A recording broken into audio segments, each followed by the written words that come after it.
quand le colonel Michael Warren posa les yeux sur l'infirmière noire chargée de s'occuper de lui et lâcha « Prenez quelqu'un d'autre ».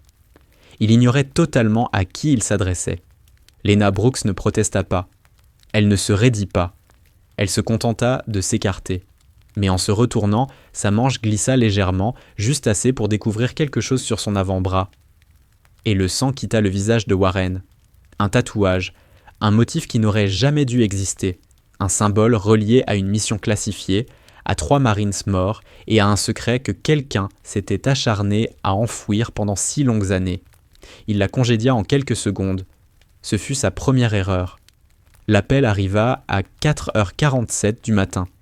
Pas ce genre d'appel routinier qui s'insinue lentement dans un hôpital militaire lors d'une nuit calme. Celui-ci claquait dans la radio, chaque mot chargé d'urgence. Un convoi était en approche. Blessé confirmé. Arrivée estimée 12 minutes. L'aile des urgences du Ridgeway Army Medical Center était déjà en ébullition avant même que le premier véhicule ne franchisse le portail. Les infirmières enfilaient leurs gants à la volée. Les médecins lançaient des ordres brefs à des internes encore à moitié engourdis de sommeil. Les brancards dévalaient les couloirs carrelés dans un grincement régulier, au rythme d'un chaos maîtrisé, celui de gens qui savaient exactement quoi faire et disposèrent de très peu de temps pour le faire. Lena Brooks entendit l'annonce depuis le poste infirmier au bout du couloir. Elle était déjà debout avant que le répartiteur n'ait terminé sa phrase. Elle n'avait jamais été de celles qui attendent que quelqu'un fasse le premier pas. À 32 ans, elle travaillait en traumatologie depuis près de 9 ans, dont 4 dans des structures médicales militaires. Elle n'en faisait pas étalage. Son expérience ne s'affichait ni dans sa voix ni dans ses traits. Elle se lisait dans sa manière de bouger. Calme, précise, presque mesurée, comme quelqu'un qui a vu suffisamment de chaos pour ne plus en être surpris. Ses collègues le remarquaient, les vétérans de l'unité surtout semblaient le percevoir instinctivement, sans toujours savoir mettre un mot dessus. Elle rassembla son matériel avec une efficacité silencieuse, consulta le tableau d'affectation des salles de déchocage, puis se dirigea vers la zone d'accueil. Les véhicules du convoi entrèrent déjà, phares fendant l'obscurité de l'aube, moteurs grondant bas, usés comme s'ils avaient été poussés trop loin, trop longtemps. Les premiers Marines descendus des camions étaient mal en point, mais conscients. Éclat d'obus, un bras fracturé, une entaille à la tête impressionnante mais sans gravité réelle. Horrible, standard, gérable. Puis on amena le colonel Michael Warren. C'était un homme massif, épaules larges, façonné par plus de 20 ans, passé sur le terrain. Un corps débarrassé de tout ce qui n'était pas strictement utile. Son bras gauche était enveloppé d'un pansement de campagne déjà imbibé de sang et son visage était figé dans cette douleur qu'un homme comme lui n'aurait jamais admise, même sous la torture. Il avançait par ses propres moyens, refusant l'aide des brancardiers à ses côtés. Et cela suffisait à Lena pour comprendre à quel type d'homme elle avait affaire. Il franchit les portes de la salle de déchocage et balaya la pièce du regard, rapide, méthodique, comme on jauge un champ de bataille. Le docteur Andrew Collins, chef traumatologue de garde, s'approcha aussitôt, adoptant ce ton sûr et maîtrisé destiné à rassurer autant qu'à canaliser. « Je suis le docteur Collins. Nous allons stabiliser votre bras. L'imagerie est prête et... Qui est au triage ?» coupa Warren. Sa voix était contenue, mais tranchante, sans la moindre invitation au dialogue. « L'infirmière Brooks est en charge de vous cette nuit, » répondit Collins sans hésiter. Le regard du colonel glissa vers Lena. Elle était déjà à 2 pas de lui, plateau de soins en main, visage parfaitement neutre. Leurs yeux se croisèrent à peine une demi-seconde. Sa mâchoire se crispa. « Prenez quelqu'un d'autre, » dit-il. « Je n'ai pas besoin d'une infirmière débutante. » La salle ne s'arrêta pas. Les gestes continuèrent, les voix aussi. Mais quelque chose bascula, subtilement, comme si tout le monde avait entendu, tout en faisant semblant du contraire. Lena ne broncha pas. Elle ne recula pas. Elle ne chercha pas le regard du médecin. Elle resta simplement là, immobile, laissant le silence s'installer un instant avant de parler. « Je ne suis pas débutante, monsieur. » C'était dit sans irritation, sans défense, juste un fait. « Je me fiche de ce que vous êtes. Je veux quelqu'un d'autre. » Le docteur Collins intervint aussitôt, avec souplesse. « Colonel, l'infirmière Brooks est l'une de nos... Je n'ai pas demandé son CV, coupa Warren, les yeux fixés sur le mur en face. J'ai demandé quelqu'un d'autre. Les Marines arrivaient avec lui, 3 hommes encore en cours d'évaluation, échangèrent des regards. Le plus jeune, le caporal Noah Reed, 23 ans, l'épaule bandée, observait la scène avec un malaise évident. Il servait sous les ordres de Warren depuis 14 mois. Il l'avait vu trancher dans des situations complexes et faire des choix justes, nets. Mais là, ça n'y ressemblait pas. Et Noah ne savait pas quoi en penser. Noah Reed avait vu le colonel Michael Warren prendre des décisions qui tranchaient net au cœur de situations impossibles, des choix clairs, justes, presque implacables. Mais là, ce n'était pas l'un de ces moments. Et Noah ne savait pas quoi faire de ce constat. Lena Brooks posa calmement son plateau sur le chariot à côté d'elle, sans éclat, sans théâtralité, sans la moindre trace de vexation. Elle se contenta de se décaler, prit place près du poste secondaire et recommença à réorganiser le matériel avec la même concentration silencieuse qu'à son arrivée. L'absence de conflit pesa plus lourd sur Warren qu'une confrontation l'aurait fait. Le docteur Andrew Collins interpella l'infirmière Emily Foster, qui traversa la salle pour reprendre l'évaluation du colonel. Elle était compétente, efficace, professionnelle. La situation restait sous contrôle. Pourtant, quelque chose avait changé dans l'atmosphère. Warren s'assit sur la table d'examen et laissa Foster découper le pansement de campagne. La blessure était sérieuse, une entaille profonde causée par un éclat, atteinte musculaire, risque nerveux possible. Mais rien d'irréversible avec des soins appropriés. Foster travailla en silence. Warren fixait le mur en face de lui quand, presque malgré lui, son regard dériva. Lena était penchée sur un chariot au poste secondaire, cherchant quelque chose sur l'étagère inférieure. Le mouvement fit remonter sa manche de quelques centimètres. Juste assez, juste un instant. Et il le vit. Un tatouage. Du moins, une partie. Encre sombre, ligne géométrique, un motif qui évoquait un symbole plus qu'un simple ornement. Elle se redressa aussitôt. La manche retomba naturellement, comme si rien ne s'était passé. Mais Warren s'était figé, pas de façon évidente, son visage n'avait pas changé. Il n'avait rien dit. Pourtant, quelque chose avait basculé derrière son regard, un calcul intérieur, intime, brutalement déclenché. Sa mâchoire se contracta une fois, puis il détourna les yeux. Emily Foster remarqua la tension soudaine dans sa posture. « Tout va bien, colonel ? On peut vous administrer quelque chose contre la douleur. »« Ça va, » répondit-il d'une voix plate, presque réflexe. Il ne pensait pas à son bras. Il ne pensait plus du tout à sa blessure. De l'autre côté de la salle, pendant qu'une infirmière nettoyait les résidus de métal sur son épaule, Noah observait Warren, le front légèrement plissé. En 14 mois, il ne l'avait jamais vu ainsi. Déstabilisé. Non. Incertain. C'était le seul mot qui convenait. Et sur Warren, cette incertitude faisait l'effet d'une tache de boue sur un uniforme de parade. Lena, elle, continua à travailler. À la demande du docteur Collins, elle prit en charge un second patient, un sergent blessé à la jambe, arrivé avec le même convoi, et passa à la tâche sans la moindre hésitation. Noah la regarda faire. En moins de 2 minutes, le sergent était calme. En 5, la blessure évaluée et correctement emballée. Sa tension artérielle s'était stabilisée avant même que le médecin superviseur ne traverse la salle. Le sergent, un colosse bourru, nommé Mark Holloway, qui s'était plaint de l'attente quelques instants plus tôt, la remercia à voix basse une fois terminée, comme surpris que le mot lui soit venu. Noah enregistra mentalement la scène. Vers la fin de cette première heure, lorsque le flux initial des urgences s'était transformé en un rythme plus régulier et que Warren attendait ses résultats d'imagerie, quelque chose changea à nouveau. Lena était en train de compléter des dossiers près du poste infirmier lorsque le colonel parla. Pas fort, pas vraiment adressé à quelqu'un en particulier, mais suffisamment clairement pour qu'elle l'entende. Qui a pris en charge la dernière admission critique avant celle-ci ? Le docteur Collins répondit sans lever les yeux de sa tablette. Brooks ? Tous les patients critiques stabilisés en 70 minutes. Warren ne dit rien, mais son regard se posa sur Lena. Et cette fois, il s'y attarda une fraction de seconde de plus avant de s'en détourner. Elle ne leva pas les yeux.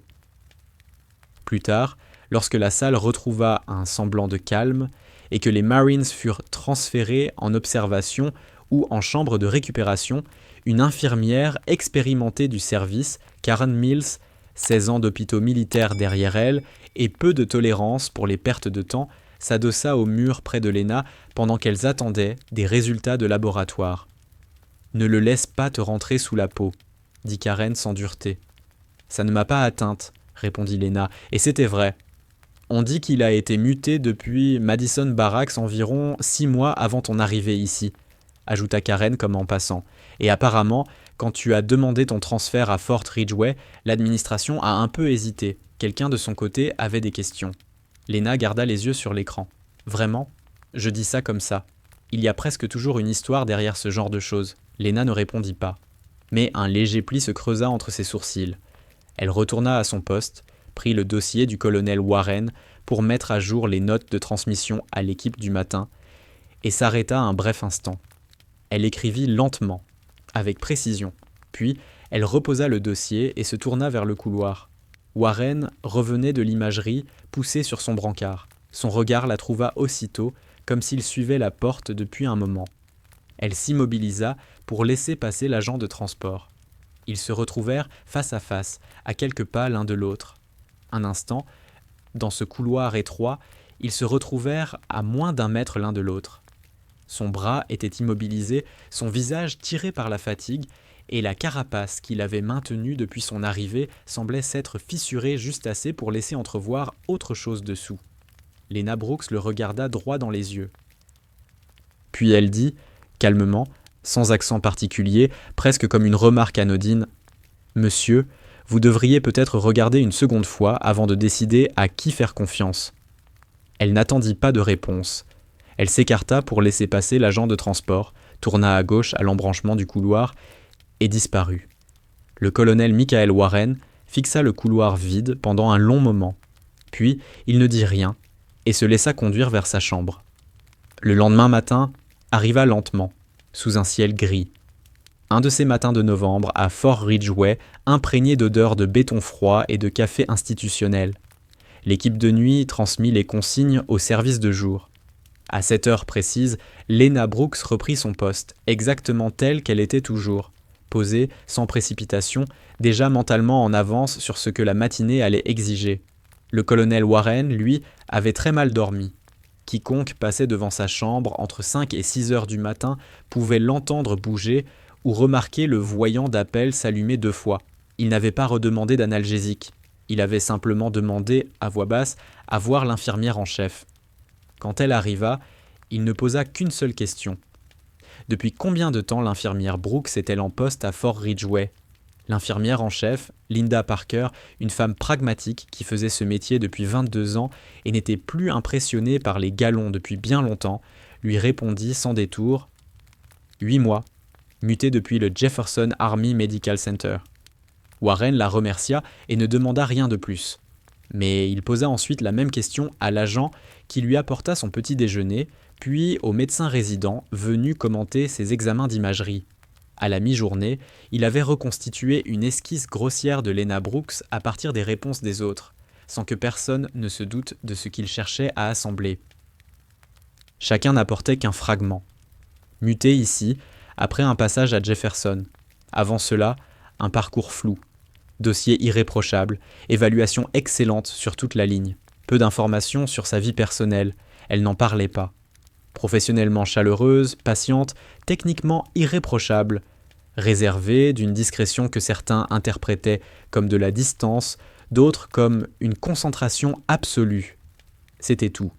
Cela n'expliquait pas ce qu'il avait vu sur son bras, ni pourquoi ce tatouage, aperçu à peine quelques secondes, lui avait noué l'estomac d'une façon qu'il n'avait pas ressentie depuis des années. Allongé sur son lit d'hôpital, le bras surélevé, son esprit faisait ce qu'il avait toujours su faire de mieux, tirer les fils. Il y avait eu une mission, classifiée, 6 ans plus tôt, une unité de reconnaissance opérant sous son commandement dans une région montagneuse officiellement inexistante. L'unité avait été compromise, 3 Marines tués, les autres extraits dans des conditions extrêmes. Tout avait été enseveli sous des couches de classification bureaucratique, un couvercle posé moins pour protéger la sécurité nationale que pour couvrir celui qui avait pris la décision ayant mené au désastre. Warren avait toujours pensé porter sa part de responsabilité. Depuis cette mission, les survivants de l'unité portaient un tatouage qui n'avait rien d'officiel, pas un insigne réglementaire. Un symbole conçu par eux-mêmes, tatoué après coup dans un salon discret, hors base. Une marque privée, réservée à cette unité, à ces hommes-là. Lui-même en portait un, à l'intérieur de l'avant-bras droit. Et il avait vu quelque chose de terriblement similaire sur le bras d'une infirmière à 4h53 du matin. Il se répéta que ce n'était probablement rien, une coïncidence, des lignes semblables. Il se le répéta 6-7 fois au fil de l'après-midi. Et chaque fois, l'argument sonnait un peu moins juste. De l'autre côté de l'hôpital, la journée de Lena suivait son cours habituel, dense, exigeante, rythmée par les urgences des autres. 2 patients critiques avant le déjeuner, un 3e admis après un accident d'entraînement en milieu d'après-midi. Elle traversait tout cela avec la même précision tranquille, une efficacité sans hâte, que Noah Reid, assis dans le salon d'observation plus loin dans le couloir, le bras en écharpe, commençait à remarquer avec une attention nouvelle. Noah n'avait pas grand-chose à faire, à part attendre et observer. Sa blessure ne nécessitait pas d'intervention chirurgicale, propre, aucun éclat restant, mais on préférait qu'il reste 48 heures en observation à cause d'une inflammation près de l'articulation. Alors il observait. Il regardait Lena travailler comme on regarde quelqu'un rendre facile ce qui ne l'est pas. Il ne savait pas vraiment comment nommer ce qu'il voyait. Compétence, peut-être, mais le mot lui semblait trop faible. C'était plutôt l'absence de gestes inutiles, comme si elle savait exactement ce qui comptait à chaque instant, et se dirigeait déjà vers l'essentiel avant même que l'instant n'arrive pleinement. Elle entra dans le salon d'observation en milieu d'après-midi pour vérifier son dossier et examiner son bras. « La mobilité, ça donne quoi ?» demanda-t-elle en s'asseyant face à lui, guidant doucement son bras dans un mouvement contrôlé. « Mieux que ce matin, » répondit Noah Reid. « Bien. » Elle nota l'information, puis, parce qu'elle avait toujours prêté attention aux gens autant qu'au corps, « Tu as été silencieux aujourd'hui. » Noah la regarda un instant. « Je pensais à ce matin, » dit-il, « à ce qui s'est passé dans la salle de déchocage. » Elle ne fit pas semblant de ne pas comprendre. « Je sers sous les ordres du colonel Michael Warren depuis plus d'1 an, » reprit-il. « Il n'a jamais... » Il s'interrompit, cherchant ses mots. « Je ne l'ai jamais vu faire quelque chose qui ressemble à ça. » Quoi que ce soit que c'était, Lena Brooks posa la tablette sur son genou. Elle resta silencieuse un moment, pas le silence de quelqu'un qui n'a pas de réponse, mais celui de quelqu'un qui décide jusqu'où aller. « Les milieux militaires ont une mémoire longue, » dit-elle enfin. Et parfois, l'histoire se complique parce que tout le monde n'a pas vécu la même version des faits. Noah y réfléchit. Ça a l'air personnel. La plupart des choses le sont, répondit-elle, même quand on les habille d'un vernis officiel. Elle se leva, reprit la tablette et lui adressa un bref sourire. Un vrai sourire, pas celui du service. Essaie de te reposer. Tu as un contrôle demain matin. Lorsqu'elle partit, Noah resta avec ses paroles, essayant de comprendre ce qu'il avait réellement appris. Il n'en tira pas grand-chose de précis, mais étrangement, cela ne lui donnait pas l'impression de n'avoir rien compris du tout. Plus loin dans le couloir, l'après-midi du colonel Warren prenait une tournure bien différente. Le haut commandement avait appelé, non pas en personne, mais via une ligne sécurisée. Un général 2 étoiles, que Warren connaissait depuis 15 ans, lui transmit le message avec une cordialité bien rodée. Ils avaient besoin de lui, opérationnel, au plus vite. Des dossiers étaient en cours. Le calendrier comptait. Comment allait son bras ? Warren répondit que la récupération suivait son cours, qu'il comprenait l'urgence. Il dit exactement ce qu'il fallait, dans l'ordre attendu. Quand l'appel se termina, il reposa le téléphone et fixa le plafond. La pression ne lui était pas étrangère. Mais combinée à ce malaise précis, logé dans sa poitrine depuis l'aube, elle avait aujourd'hui un poids particulier. Il demanda à l'agent de service de l'après-midi, un jeune homme jovial nommé Jason Miller, de transmettre un message au poste infirmier. Il souhaitait parler à l'infirmière Brooks si elle avait un moment entre 2 patients. Jason revint 22 minutes plus tard. Elle serait disponible vers 16h30. Warren passa les 2 heures suivantes à tenter de lire les documents de briefing autorisés dans sa chambre. Il n'en retint presque rien. Un détail revenait sans cesse. Un souvenir précis, lié à la mission compromise. 6 ans plus tôt. Parmi les hommes de son unité, un adjudant-chef nommé Thomas Brooks faisait partie des tués. Un soldat discret, méthodique, d'une compétence profonde, le genre de militaire qui rend tout ce qui l'entoure plus efficace, sans jamais chercher la reconnaissance. Warren avait souvent pensé à lui au fil des années, de cette manière particulière dont on pense aux pertes que l'on porte sans jamais vraiment s'asseoir avec elle. Brooks, Lena Brooks. Il se répéta que c'était un nom courant. Il se le répéta à 16h28 et il se le répétait encore quand, à 16h31, Lena frappa à la porte. « Vous vouliez me voir ?» dit-elle depuis l'encadrement. Sa posture était détendue. Elle n'apportait rien avec elle, ni dossier, ni matériel, juste elle-même, et ce qui l'avait menée là. Warren la regarda depuis son lit d'hôpital. Il était assis maintenant, le bras immobilisé, mais pleinement présent. « Fermez la porte, » dit-il. Sa voix n'avait plus la dureté du matin. C'était presque une demande, débarrassée de toute autorité inutile. Elle entra et referma la porte derrière elle. Il resta silencieux un moment, puis demanda « Où avez-vous servi avant Jefferson ?» Lena l'étudia, parfaitement immobile. « Divers postes, » répondit-elle. « J'ai été affectée à des unités plutôt qu'à des établissements, pendant un temps. » « Quelles unités ?»« Soutien médical pour opération de reconnaissance. » Elle marqua une pause. « Effectif classifié. » Il soutint son regard. « Où serviez-vous avant ici ?» reprit-il. Cette fois, la question n'en était plus vraiment une. C'était une porte qu'il tentait d'ouvrir de l'extérieur. Et elle se tenait de l'autre côté.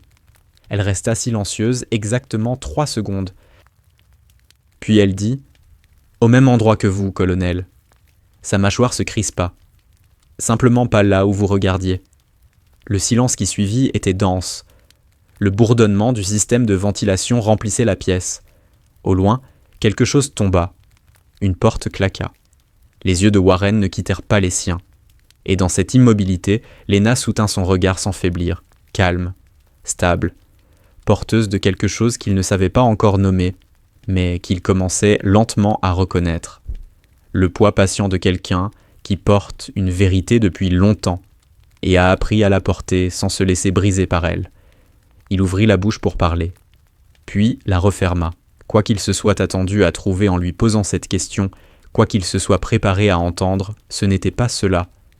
Et Michael Warren, qui avait passé toute sa carrière à avancer vers l'incertitude avec une autorité parfaitement maîtrisée, se retrouvait soudain sur un terrain inconnu. Il ne savait réellement pas ce qui allait suivre. Il le saurait demain. Mais cette nuit-là, dans le demi-silence de sa chambre de convalescence, le fil qu'il tirait depuis le matin ne s'était pas rompu. Il s'était simplement tendu à l'extrême, et la forme à l'autre extrémité devenait, lentement, douloureusement, plus nette. Le matin qui suivit leur échange dans le couloir, quelque chose avait changé entre eux. Pas réglé, pas réparé, mais déplacé.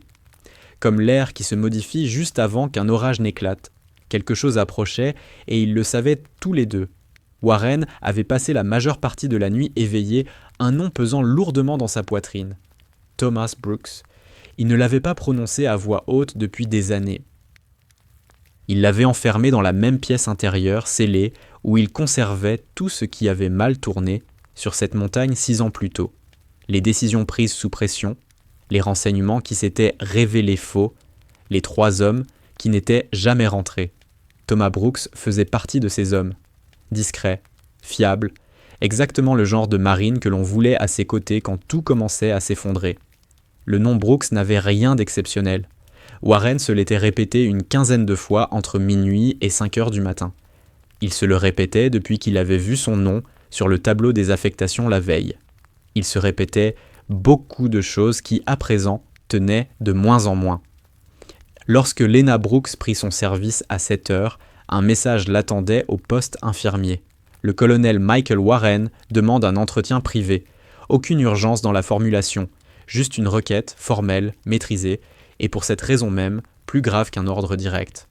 Elle resta immobile un instant, relut le message 2 fois, puis elle le plia soigneusement et le glissa dans sa poche. Elle termina d'abord sa tournée du matin. Elle passa voir le sergent Mark Holloway, dont la blessure à la jambe cicatrisait proprement. Elle relut les comptes rendus de la nuit, mit à jour 2 dossiers, puis s'arrêta auprès de Noah Reed, assis sur son lit, en train de prendre son petit déjeuner avec plus d'énergie que la veille. Ses épaules étaient encore raides, mais son regard était vif. « Tu as meilleure mine, observa-t-elle. « Je dors bien à l'hôpital, répondit-il. Cela la surprit suffisamment pour qu'elle sourie. Sérieusement ? Oui. Je sais que c'est bizarre. La plupart des gens détestent ça, mais j'ai grandi avec ma grand-mère, la télé allumée à fond toute la nuit. Du coup, le bruit et la lumière, ça me paraît normal. C'est probablement la meilleure chose qu'on médite cette semaine, répondit-elle. Il sourit, puis redevint sérieux. Le colonel Warren a demandé à te voir. Je sais que tu y vas après ta tournée. Elle hocha la tête. Elle voyait bien qu'il hésitait, qu'il voulait poser une autre question. Elle lui laissa l'espace de le faire. « Tout va bien entre vous deux ?» demanda-t-il finalement. « Je veux dire, hier, il avait l'air perturbé. Et je ne parle pas de son bras. » Léna observa le jeune caporal un instant. Elle réfléchit, puis choisit une réponse vraie, sans en dire trop. Parfois, le passé réapparaît là où on ne l'attend pas. « C'est tout ce que tu peux me dire ?» demanda-t-il doucement. Pour l'instant, oui. Noah encaissa l'information, puis hocha la tête, ce hochement particulier des gens qui n'ont pas de réplique, mais veulent montrer de moi qu'ils ont entendu. Elle frappa à la porte de Warren à 8h45. Il était assis dans son lit, le bras surélevé, mais quelque chose dans sa posture avait changé. La veille, il était resté figé dans une position de défense, rigide, retranché derrière son grade. Ce matin, il ressemblait à un homme qui avait passé la nuit à démonter ses propres certitudes, et qui en sortait épuisé. Léna entra, tira la chaise près de la fenêtre et s'assit. Elle ne le laissa pas poser le cadre de la discussion. « Vous vouliez me parler ?»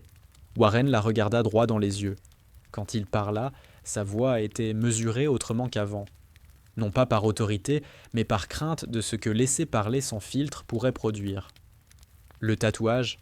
dit-il, « sur votre bras. » Il marqua une pause. « J'ai besoin de le voir. » Léna n'hésita pas. Elle ne lui demanda pas de s'expliquer. Elle ne demanda pas pourquoi.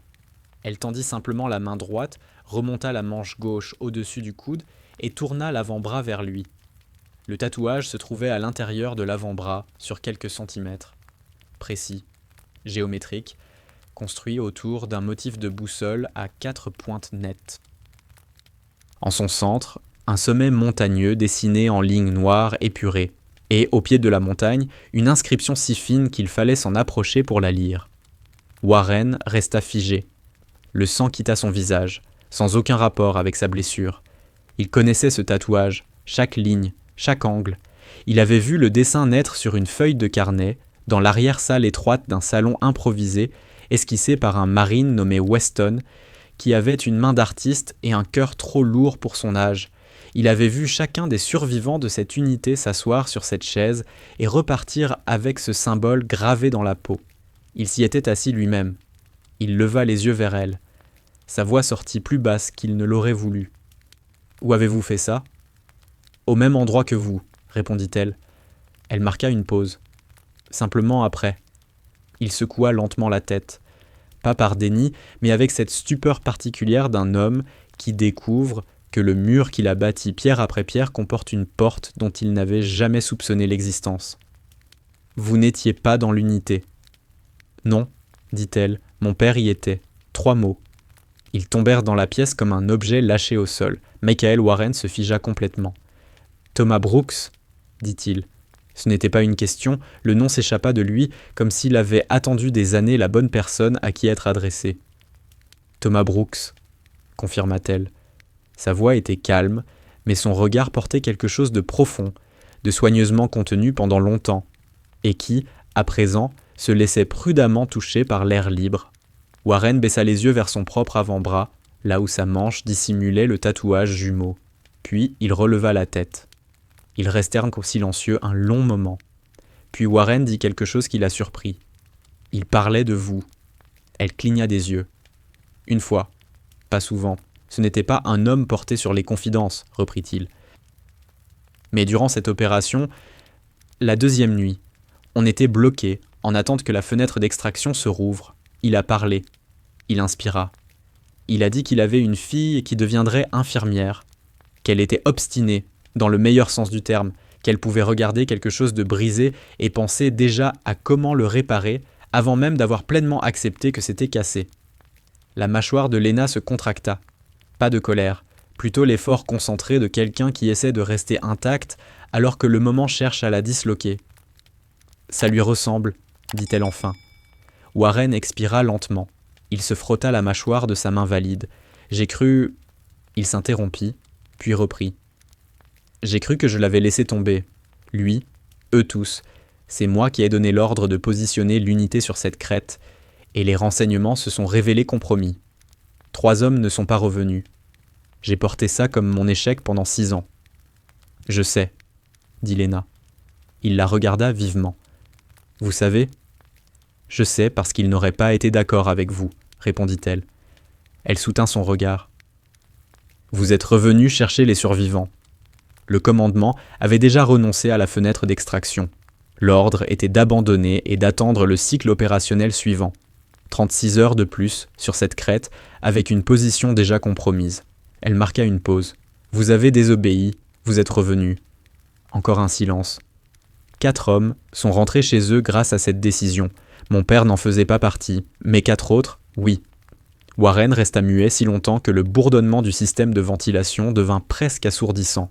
« Comment le savez-vous » demanda-t-il enfin. Ce détail ne figurait dans aucun rapport. « Parce que l'un de ces 4 hommes est venu me voir », répondit-elle, 18 mois après la mort de mon père. Elle inspira lentement. Il s'est assis dans le salon de ma mère et il nous a tout raconté. Tout ce qui n'était jamais entré dans le dossier officiel. Il a dit que vous étiez revenu quand vous n'y étiez pas obligé, que ça avait brisé votre trajectoire de carrière, et que vous le porteriez probablement toute votre vie. Elle s'arrêta, avala sa salive, puis continua. Il a dit que, dans ces dernières heures, mon père savait que c'était vous qui aviez pris la décision de revenir. Elle leva les yeux vers lui. Mon père n'est pas mort en pensant qu'on l'avait abandonné. J'avais besoin que vous le sachiez. Warren ferma les yeux. 2 secondes, peut-être 3. Puis il les rouvrit et la regarda avec une expression qu'elle ne lui avait encore jamais vue. Quelque chose de dépouillé, sans armure. « Pourquoi ne m'avoir rien dit ?» demanda-t-il. « Pourquoi ne pas m'avoir dit qui vous étiez ?»« Parce que vous m'avez dit de prendre quelqu'un d'autre, » répondit-elle simplement. Puis elle ajouta, sans reproche, « Et parce que je voulais que vous voyiez mon travail avant de voir mon nom. » Il encaissa la réponse. Il la regarda longuement. Puis il fit quelque chose qu'elle n'avait pas anticipé. Il ne formula ni déclaration solennelle, ni reconnaissance officielle, ni rien de ce à quoi un homme de son rang aurait pu se raccrocher dans un moment aussi chargé. Il dit simplement « Je suis désolé pour ce matin. »« Pour » demanda-t-elle doucement. « Pour tout, pour l'hypothèse, pour 6 années passées à porter quelque chose qui aurait dû être examiné de plus près au lieu d'être scellé. Pour ne pas avoir su ce que j'aurais dû savoir sur ce qui s'est réellement passé sur cette montagne. » Léna le regarda. Elle réfléchit un instant, puis choisit ce qui lui semblait le plus juste. « Vous ne les avez pas laissés tomber, » dit-elle. « C'est ce que je sais aujourd'hui. Il m'a fallu du temps pour y arriver. Je ne prétendrai pas le contraire, mais j'y suis arrivé. » À l'autre bout du couloir, dans le petit salon, Noah Reed avait quitté sa chambre, l'écharpe correctement ajustée, une tasse de café refroidissant dans la main. En passant devant la chambre de Warren pour aller au distributeur d'eau, il avait perçu le murmure feutré de voix derrière la porte close. Il ne s'était pas arrêté. Ce n'était pas son genre. Mais quelque chose, dans la qualité du silence entre les phrases, l'avait ralenti sur le chemin du retour. Noah Reed s'assit dans le petit salon et regarda par la fenêtre le matin gris de novembre. Il eut la sensation d'être au seuil de quelque chose qui le dépassait. Il repensa à ce que Lena Brooks avait dit la veille, que les environnements militaires avaient une mémoire longue et que l'histoire se compliquait lorsque tous n'avaient pas vécu la même version des faits. Sur le moment, il n'avait pas su quoi en faire. Cela lui avait semblé être un conseil dissimulé dans une simple observation, quelque chose de plus dense que les mots eux-mêmes. À 23 ans, il commençait à comprendre que les histoires de guerre que les hommes portaient n'étaient pas toujours celles consignées dans les rapports. Certaines vivaient dans les silences entre les phrases, dans la façon dont un visage changeait quand un nom précis était prononcé, dans la raison pour laquelle un colonel décoré pouvait réagir à une infirmière avec un malaise qui n'avait rien à voir avec la compétence ou le grade. Noah avait grandi en regardant son grand-père porter des choses qui n'avaient jamais reçu de nom officiel. L'homme avait servi au Vietnam, était rentré, et n'en avait jamais parlé directement, mais Noah avait appris à reconnaître la forme d'un fardeau, même quand personne n'admettait son existence. Il reconnaissait cette même forme maintenant, chez les gens autour de lui. Et cela éveillait en lui un désir d'être utile d'une manière qui dépassait largement son niveau d'habilitation et ses années de service. Il but son café froid, observa le matin avancé et attendit de comprendre davantage. Dans une chambre plus loin, le colonel Michael Warren avait pris une décision. « Je vous veux dans mon équipe de soins, dit-il. J'aurais dû le dire hier. » Lena le regarda sans détour. « Je sais. » Il y eut un silence, puis, à leur propre surprise, quelque chose qui ressemblait presque à de l'humour. Pas un rire, plutôt cette chaleur discrète qui existe juste à côté du rire. Elle se leva, ajusta sa manche et reprit le dossier qu'elle avait apporté. Elle parcourut les notes concernant son bras, les résultats d'imagerie, les projections de guérison, les procédures de suivi. « Les exercices de mobilité commencent demain, dit-elle, et vous devez vraiment dormir. Votre tension était élevée pendant la nuit. »« Je dormirai mieux, » répondit-il. Il le formula comme une réponse médicale, mais ils comprirent tous deux que cela signifiait autre chose aussi. Elle se dirigea vers la porte, s'arrêta, la main posée sur l'encadrement, puis se retourna. Elle observa l'homme allongé sur le lit, le colonel qui, 14 heures plus tôt, lui avait demandé de prendre quelqu'un d'autre, et sentit quelque chose en elle, longtemps tendue, se relâcher imperceptiblement. « Mon père était fier de servir sous vos ordres, » dit-elle. « Il ne l'a jamais cessé. » Warren ne répondit pas, mais il soutint son regard, et elle vit la manière dont il reçut ces mots, comme on reçoit quelque chose dont on avait besoin depuis longtemps, sans jamais en avoir connu exactement la forme. Elle laissa la porte entr'ouverte en sortant. Elle était presque arrivée au poste infirmier lorsque le docteur Andrew Collins la rejoignit dans le couloir, tablette à la main. Son expression, soudain plus tendue, lui indiqua aussitôt que le calme du matin touchait à sa fin. « Nous venons de recevoir un avis de sécurité du bureau du commandant de la base, » dit-il à voix basse. « Il y a une évaluation de menaces crédible, liée à certains membres du convoi. Il ne donne pas encore de détails, mais la police militaire va venir nous briefer d'ici 1 heure. » Lena le regarda. Son expression ne trahit ni alarme ni inquiétude, mais quelque chose, dans ses yeux, se fixa avec une netteté que ceux qui la connaissaient reconnaissaient comme un état de préparation. « Combien de personnes sont concernées ?» demanda-t-elle. « On ne sait pas encore, » répondit Collins. « Mais il va falloir revoir les protocoles de sécurité et probablement restreindre l'accès des visiteurs. » Elle hocha la tête. « Je m'occupe de l'organisation de l'étage. » Collins l'observa un instant. En 8 mois de travail à ses côtés, il n'avait vu cette expression sur son visage qu'une seule fois, lors d'un exercice de simulation de catastrophe, quand tous les autres laissaient transparaître leur stress et que Lena devenait, au contraire, plus silencieuse, plus précise.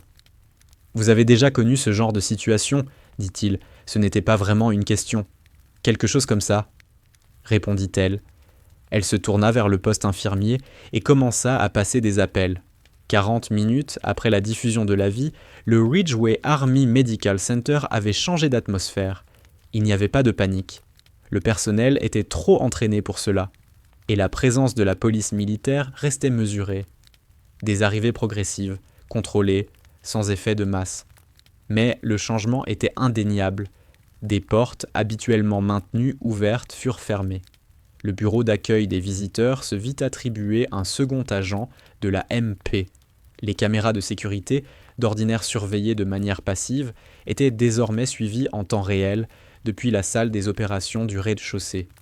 L'alcôve des distributeurs près de l'escalier, où traînait presque toujours un membre du personnel hors service avec un sachet de chips et son téléphone, était vide.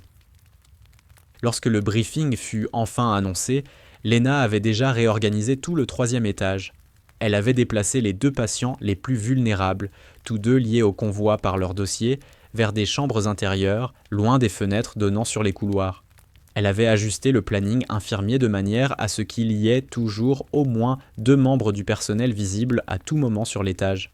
Tout cela avait été fait discrètement, sans réunion formelle, sans attirer l'attention sur les changements. Ainsi, lorsque le sergent de police militaire Caleb Monroe monta pour inspecter la sécurité du 3e étage, l'essentiel des ajustements était déjà en place. Monroe était un homme compact, efficace, dans la quarantaine, avec le regard de quelqu'un qui avait passé toute sa vie adulte à douter professionnellement et qui n'avait jamais regretté cette posture. Il parcourut l'étage méthodiquement, tablette en main, cochant mentalement des points d'une liste qu'il connaissait manifestement par cœur. Lorsqu'il arriva au poste infirmier et trouva Lena Brooks déjà là, avec un récapitulatif manuscrit de ses propres modifications, il s'arrêta. Il observa autour de lui, jeta un coup d'œil à sa tablette, puis revint à elle. « C'est vous qui avez autorisé les changements de chambre ?» ?»« Oui, » répondit-elle simplement. Il examina sa feuille, puis la sienne. « Ça correspond à notre matrice de priorité. Je sais. » Il la regarda un instant, de ce regard mesuré qu'ont ceux qui hésitent entre poser une question ou accepter la situation telle qu'elle. Il choisit la seconde option. Si l'alerte est rehaussée, il faudra mettre en place un protocole de confinement pour la nuit. Vos équipes seront prêtes ? À 18h, oui. Il hocha la tête et poursuivit son inspection. Mais juste avant de s'éloigner complètement, Lena le vit ajouter une brève annotation sur sa tablette à côté de son nom. Elle ne demanda pas ce que c'était. Le docteur Andrew Collins, qui observait la scène depuis le poste infirmier, resta silencieux un instant. Puis, il dit « Brooks, vous avez servi exactement où avant l'école d'infirmière ?»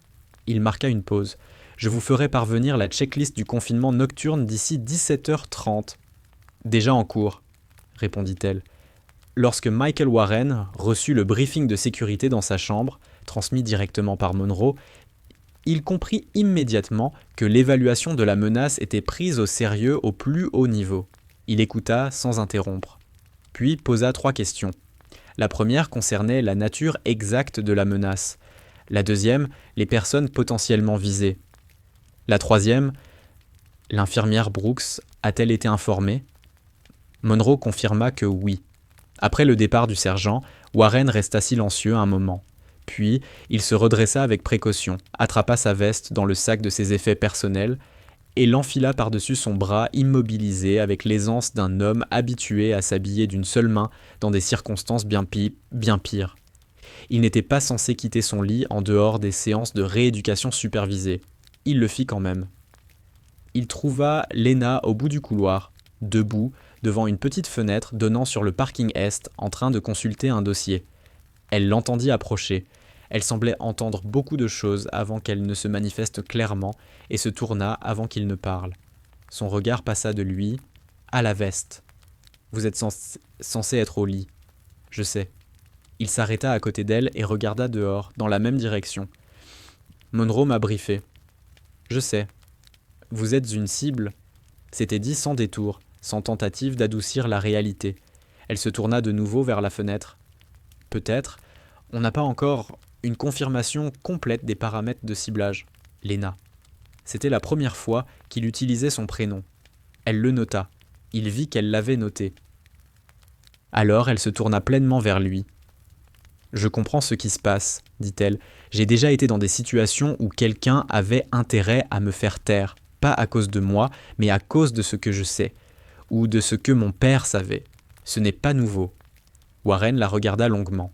Quelque chose passa dans son expression, un mélange complexe de culpabilité, de respect et du poids particulier d'un homme qui a passé 20 ans à envoyer d'autres personnes au danger et qui se tient maintenant dans un couloir d'hôpital face à quelqu'un qui porte encore les conséquences de ses ordres. « J'aurais dû creuser davantage, » dit-il, après la mission. « J'aurais dû insister sur le dossier classifié. Exiger des réponses au lieu d'accepter le scellé. Vous faisiez face à vos propres pertes, » répondit-elle, et elle n'était pas mince. « Ce n'est pas une excuse. Je n'ai pas dit que ça en était une. J'ai dit que c'était réel. » Elle marqua une pause. « Il y a une différence entre une excuse et une explication. Vous le savez. Vous avez assez servi sur le terrain pour ça. » Il soutint son regard. « Je veux aider à la planification de la sécurité. Je connais cette menace mieux que Monroe. Je connais l'historique de la mission, les acteurs, leurs méthodes. Alors parlez à Monroe, dit-elle. Il contestera peut-être l'angle de la chaîne de commandement, mais il est assez intelligent pour utiliser ce que vous lui apporterez.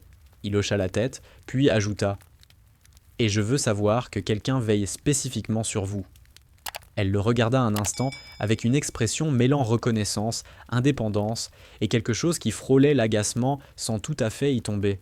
« Je veille sur moi-même depuis longtemps, colonel. Je le sais. Je ne remets pas ça en question. Je dis simplement que je veux aider. » Elle l'étudia encore une seconde, prit sa décision. « Très bien. Aider. » Puis elle précisa « Mais par les canaux appropriés. » Et ne faites pas de cela une question de protection personnelle. Faites-en une question de renseignement. Faites-en une question de renseignement, reprit-elle. C'est là que vous êtes réellement utile en ce moment. Allongé dans ce lit, à réfléchir à qui aurait un intérêt opérationnel à viser des personnes liées à cette mission. Et pourquoi ? Il n'argumenta pas. Il hocha simplement la tête, ce hochement bref et net d'un homme qui vient de recevoir un ordre qui a du sens. « Je veux reprendre la chronologie de la mission en détail, » dit-il. « Il y a des choses qui ne sont jamais entrées dans aucun rapport. »« Demain, » répondit-elle. Puis, plus fermement, « Ce soir, vous dormez. Vous n'êtes utile à personne avec 2 heures de sommeil et une tension artérielle en hausse. » Il esquissa presque un sourire. « Vous avez regardé mes constantes. C'est mon travail, » répondit-elle. Il y avait dans sa voix quelque chose de sec, mais aussi, très légèrement, de chaleureux. Noah Reid apparut à l'angle du couloir. Il se dirigeait clairement quelque part avec intention, mais s'arrêta en les voyant tous les deux debout, près de la fenêtre. Son regard passa de l'un à l'autre, Michael Warren dans sa veste, Lena Brooks avec sa tablette, la proximité simple et complexe de 2 personnes qui avaient traversé quelque chose de difficile ensemble. « Je dérange ?» demanda-t-il.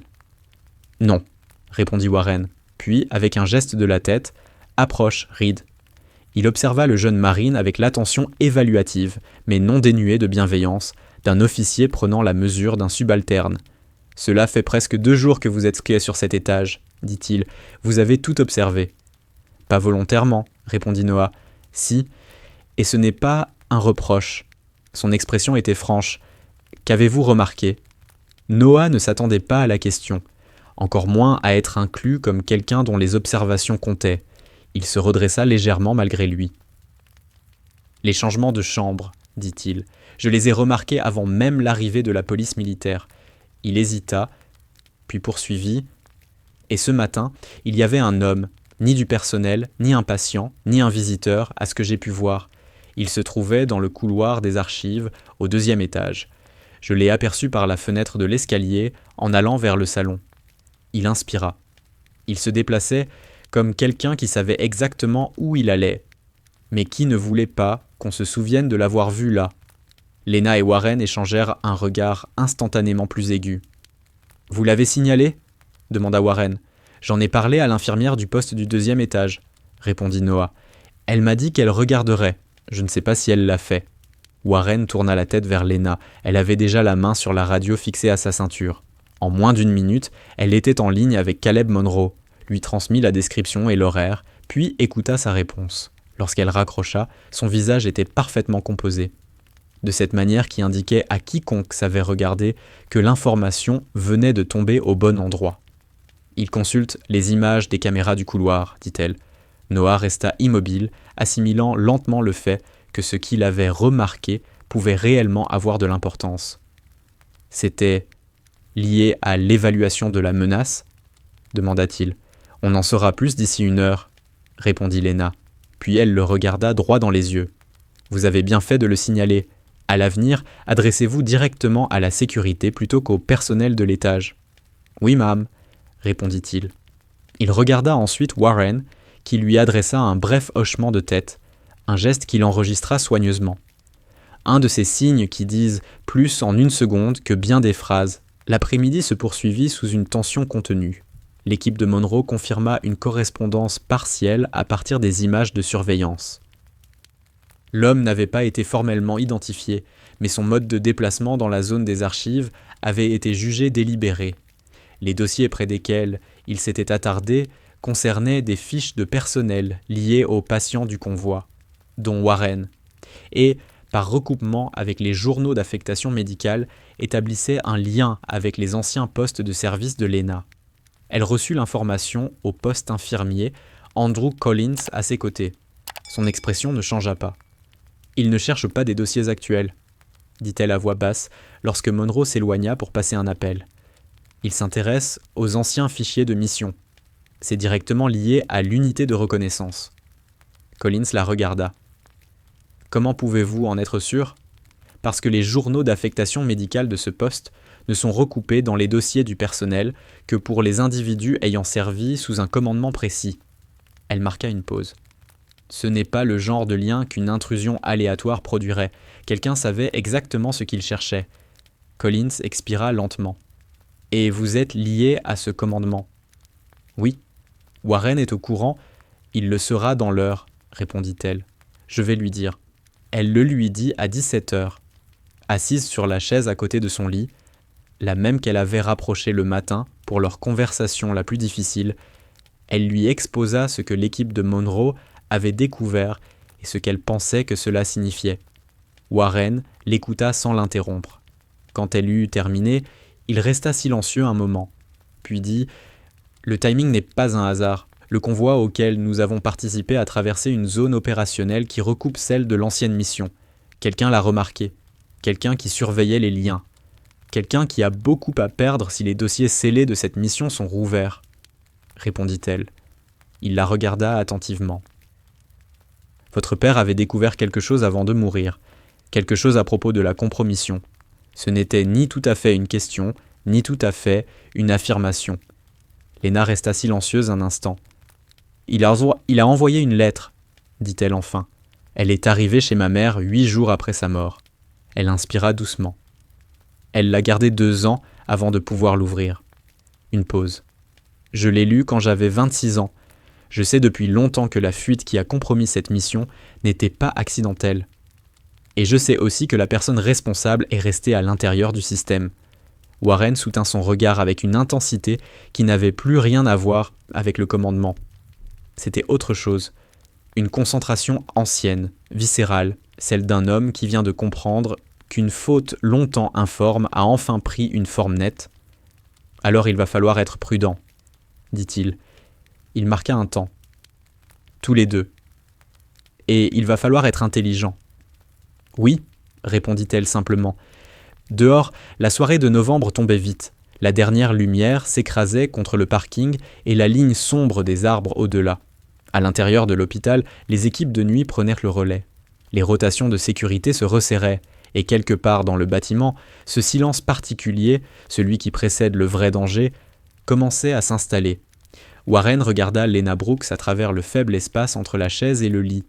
Et pour la première fois, depuis qu'elle avait franchi les portes de sa salle de déchocage 2 jours plus tôt, ce qui les liait n'était ni l'attention, ni l'histoire, ni le poids d'un deuil resté trop longtemps sans nom. C'était quelque chose qui ressemblait davantage à une alliance.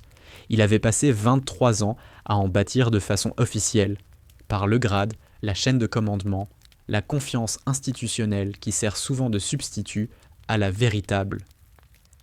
Ce qui prenait forme dans cette chambre d'hôpital était différent, sans structure autre que celle de 2 personnes arrivées à la même vérité par des chemins opposés, et qui avaient ni mot décidé, sans cérémonie ni paperasse, d'affronter ensemble ce qui viendrait ensuite. Il jeta un coup d'œil par la fenêtre. Les lumières du parking s'étaient allumées, et au-delà, la lisière des arbres n'était plus qu'une ligne noire. « Reposez-vous quand vous le pourrez, » dit-il. « Vous aussi. » Elle s'arrêta sur le seuil. Il pensa qu'elle allait ajouter quelque chose. Elle ne le fit pas. Elle lui adressa simplement un regard bref et direct, un regard qui disait plus qu'un long adieu. Reconnaissance, disponibilité, une confiance encore en construction, mais déjà porteuse. Puis elle disparut dans le couloir. La nuit allait être longue. À 23h47, l'alarme retentit. Pas un exercice, pas une alarme incendie. L'alarme de violation de sécurité. 3 impulsions courtes, puis un signal continu, puis à nouveau 3 impulsions. celle qui signifiait qu'un périmètre avait été franchi et que la situation n'était plus théorique. Lena était déjà sur l'étage quand elle se déclencha. Warren était déjà réveillé. Ils se croisèrent du regard dans le couloir, le sien calme, le sien acéré. Et le passé comme le présent se contractèrent en un seul point urgent. Quoi que ce soit, c'était là maintenant. L'alarme n'avertissait pas. Elle constatait 3 impulsions, un souffle de silence. Puis la tonalité continue qui indiquait que l'on était passé du stade de la prévention à celui de la réponse. Le 3e étage changea en quelques secondes. L'éclairage passa en mode d'urgence, une lumière ambrée qui rendait l'urgence presque visible. Le personnel, qui quelques instants plus tôt consignait des dossiers ou réapprovisionnait des chariots, se transforma. Plus rapide, plus tendu, la formation prenant le relais avant même que l'esprit n'ait pleinement intégré la situation. Lena était déjà à mi-couloir quand l'alarme retentit. Elle effectuait un dernier contrôle des patients avant sa pause prévue. À la première impulsion, elle fit demi-tour sans hésiter et se dirigea vers le poste central, là où se trouvait le tableau des protocoles d'urgence. Warren apparut sur le seuil de sa chambre 30 secondes plus tard. Sa veste était enfilée. Il avançait comme un homme qui avait décidé de mettre sa blessure de côté, non comme quelqu'un qui en était remis. Et la tension de sa mâchoire indiquait clairement que personne n'allait le renvoyer au lit. La voix de Caleb Monroe crépita sur la radio de sécurité. Violation confirmée au couloir de service et niveau du sol. Plusieurs individus armés, déplacement coordonné vers l'escalier intérieur. Tous les étages passent immédiatement en protocole de confinement. Lena saisit la radio de l'étage. 3e étage reçu. Confinement en cours. Les patients vulnérables ont déjà été déplacés vers les zones intérieures plus tôt aujourd'hui. Un bref silence, puis Monroe. Parfait. Maintenez l'étage scellé. N'ouvrez aucune porte d'escalier sans escorte confirmée de la police militaire. Reçu. Elle reposa la radio. Warren se tenait à son épaule. Il ne l'encombrait pas. Il se plaçait comme quelqu'un qui se prépare à être utile et attend de comprendre où cette utilité s'inscrit. Quelle est la configuration de ce couloir de service ? Demanda-t-il. Il longe tout le mur est du bâtiment, répondit-elle, depuis la zone de livraison jusqu'à la jonction de l'escalier intérieur. Et tous deux comprirent exactement ce que cela signifiait. 3 points d'accès, dit-il. La police militaire en aura verrouillé 2 dans la première minute. Le 3e, c'est la porte du quai de livraison. Elle est renforcée, mais le mécanisme de verrouillage a été signalé en maintenance la semaine dernière. Warren intégra l'information immédiatement. C'est par là qu'ils sont entrés. Presque à coup sûr, répondit Lena. Elle était déjà en mouvement, se dirigeant vers les chambres. Elle lançait la seconde phase du confinement, vérifier que chaque porte était fermée, chaque patient comptabilisé, chaque membre du personnel à son poste. Warren la suivit. Ils progressèrent de chambre en chambre, lui sur sa gauche, tirant les portes et testant les serrures de sa main valide pendant qu'elle confirmait l'état des patients à l'intérieur. Ils n'avaient pas besoin de se parler. Leur coordination était instinctive, ce genre d'efficacité qui se construit soit au fil des années, soit sous la pression. Ils y étaient parvenus en 2 jours. Cela disait quelque chose de deux. Noah Reed apparut à l'embranchement du couloir, encore en tenue d'hôpital, son écharpe mal ajustée. Ses yeux étaient grands ouverts, mais il ne paniquait pas. L'adrénaline était là, palpable, contenue par un effort conscient de ne pas la laisser décider à sa place. « Qu'est-ce que je fais ?» demanda-t-il. La question s'adressait aux deux, mais atterrit quelque part entre eux. Warren répondit sans ralentir. « Vous restez sur cet étage, loin des fenêtres et des portes d'escalier. Vous observez, et vous signalez tout ce qui vous semble anormal à l'infirmière Brooks ou à moi directement. Vous ne cherchez pas les ennuis. »« Oui, mon colonel. Et remettez votre écharpe correctement, » ajouta Warren. « Vous tirez trop à gauche. » Noah obéit, se repositionna près du poste central, à un endroit d'où il pouvait voir les 2 extrémités du couloir. Quel que soit son rôle cette nuit-là, il comptait bien l'assumer correctement. En bas, la situation évoluait rapidement. Les communications radio montaient par fragments. Monroe coordonnait avec l'unité de la base, des rapports de position arrivant du rez-de-chaussée. Confirmation qu'au moins 3 individus armés avaient été formellement repérés dans l'escalier Est. Leur progression était professionnelle, des intervalles mesurés, aucun geste inutile, aucun bruit superflu. Ce n'étaient pas des intrus opportunistes. Ils connaissaient le bâtiment. Lena absorbait tout en continuant son travail. Elle ne commentait pas. Mais lorsqu'elle croisa Warren devant la chambre 7, elle murmura « Ils ont fait de la reconnaissance. Ce n'est pas leur première fois ici. » « Non, » répondit-il. Il le dit avec la certitude plate de quelqu'un qui avait suffisamment planifié d'opérations pour reconnaître le travail d'un autre planificateur. Ils ont les plans de l'étage. Ils savent quel patient ils cherchent, donc quelqu'un leur a fourni l'information. Ils échangèrent un regard. « Les codes d'accès, » dit Warren. « Quelqu'un à l'intérieur. Monroe en est conscient, » répondit Lena. Il a évoqué cette possibilité cet après-midi, après le signalement de Noah sur le couloir des archives. Alors il va gérer l'accès interne de très près, dit Warren. Bien. Ils terminèrent le balayage de l'étage en 11 minutes. Tous les patients étaient sécurisés, tout le personnel en place. La porte de l'escalier nord du 3e étage, le seul point d'accès depuis le bas, était scellée. 2 infirmières y étaient positionnées, avec Warren lui-même en appui. Lena couvrait l'extrémité sud, près de la chambre du sergent Mark Holloway et d'un autre marine du convoi. Les cibles les plus probables, leur dossier étant directement lié à l'ancienne unité. Elle se tenait dans le couloir, radio de l'étage à la main, son attention divisée avec une précision nette entre la porte au bout du couloir et les sons filtrant à travers les murs du bâtiment. Les minutes passèrent. Un hôpital en alerte n'est jamais silencieux. Les alarmes ne créent pas le silence. Elles produisent un bruit continu qui peut masquer d'autres choses. Mais Lena faisait partie de ceux qui avaient appris à écouter à travers le bruit, plutôt que d'attendre qu'il cesse. Elle l'entendit avant tout le monde, des pas sur le palier de l'escalier, juste derrière la porte sud.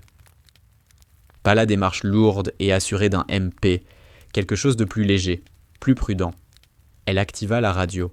« Monroe, j'ai un mouvement à la porte sud de l'escalier, 3e étage. Pas un schéma MP. Un temps. Nous avons une équipe 2 étages plus bas, côté est. Pouvez-vous confirmer le nombre ?» Elle approcha l'oreille de la porte. Un individu, possiblement d'autres en attente sur le palier. « Tenez votre position. N'engagez pas. Nous redirigeons. » Elle resta immobile. La poignée de la porte sud bougea légèrement. Une pression test. Une vérification de résistance. La porte tint. De l'autre côté, quelqu'un s'arrêta. Et dans cette pause, Lena pouvait presque sentir le calcul en cours derrière l'acier. Évaluer, s'adapter, décider. Puis les pas reculèrent, s'éloignant du palier. Elle expira lentement et réactiva la radio. Mouvement retiré de la porte sud. Ils ont testé et renoncé. Reçu, répondit Monroe. Resté scellé. 12 minutes plus tard, le ton des communications radio changea. La voix de Monroe retentit, toujours maîtrisée, mais désormais teintée de cette satisfaction tendue propre à quelqu'un dont l'opération vient de basculer du bon côté. Tous les étages. Ici Monroe. Les intrus se sont retirés du bâtiment par la baie de service Est. 2 individus interpellés au périmètre.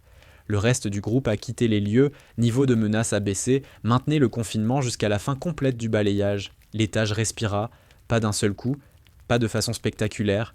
Le soulagement, chez des gens entraînés à ne pas relâcher avant que ce soit réellement terminé, est discret, intérieur. Mais quelque chose, dans la posture de chaque membre du personnel du 3e étage, s'abaissa d'un cran.